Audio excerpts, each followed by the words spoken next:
So we've reached the end of Lent, a journey on which we strive to be more Christ-like. Tonight's Mass is a memorial of the Last Supper. Before he poured water into a basin and began to wash the disciples' feet, Jesus knew that his hour had come to pass from this world to his Father. He loved his own in the world, and he loved them to the end.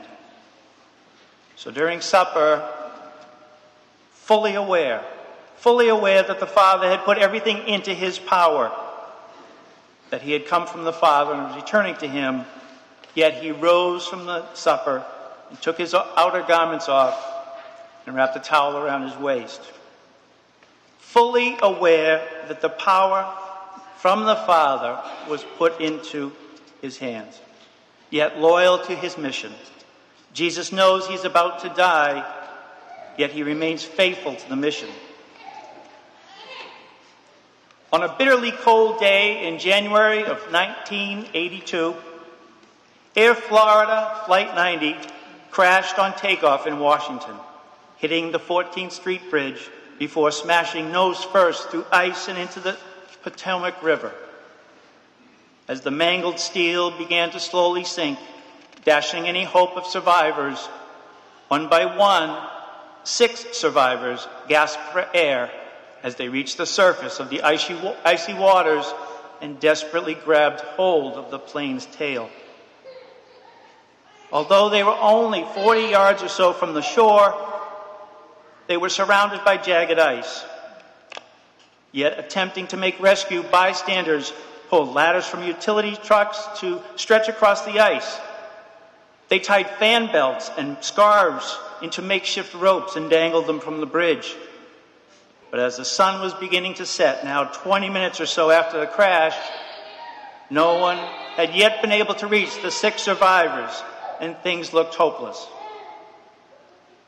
It was then that a Park Service helicopter came thundering across the sky. It dropped a life ring into one of the survivors, and he was quickly plucked from the water. The chopper then returned and dropped the ring to another man, who then handed it over to a woman, and the chopper lifted her to safety. The chopper returned and again dropped the life ring into the hands of the very same man. And once again, this man in the water gave away the ring, and he did so a 3rd time. And when the chopper circled back just seconds later, he was gone, vanished beneath the ice. All of this was caught by news crews before the days of cell phones with cameras. For days, our hero was referred to as simply the man in the water. We later found out that the man's name was Arland Williams, a 46-year-old bank examiner, a man who in a moment of life's greatest challenge sacrificed his life for the life of 3 other people.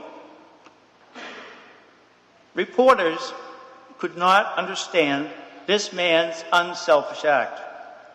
They tried to comprehend and then explain just why someone would sacrifice their life for a complete stranger.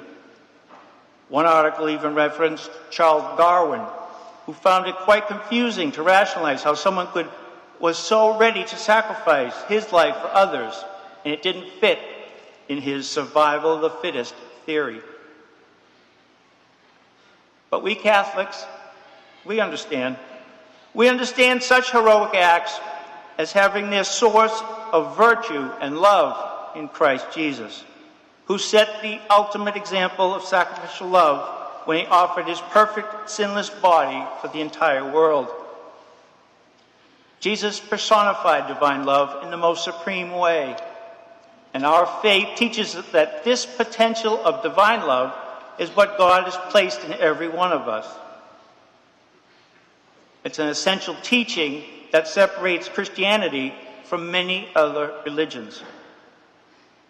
This love lies within all of us, and in such heroic moments like those of Arland Williams, it can surprisingly reveal itself at the most challenging moments of life. It may seem incomprehensible to the secular people who don't realize our divine origin, who instead have allowed the desires for the survival of the fittest to dominate their worldview. Yet we Christians know that we were created for something greater. We were created in the image of our loving God, who imprinted deep within our soul his divine love. And the natural fruit of this love is the golden rule: do unto others as you want them to do unto you.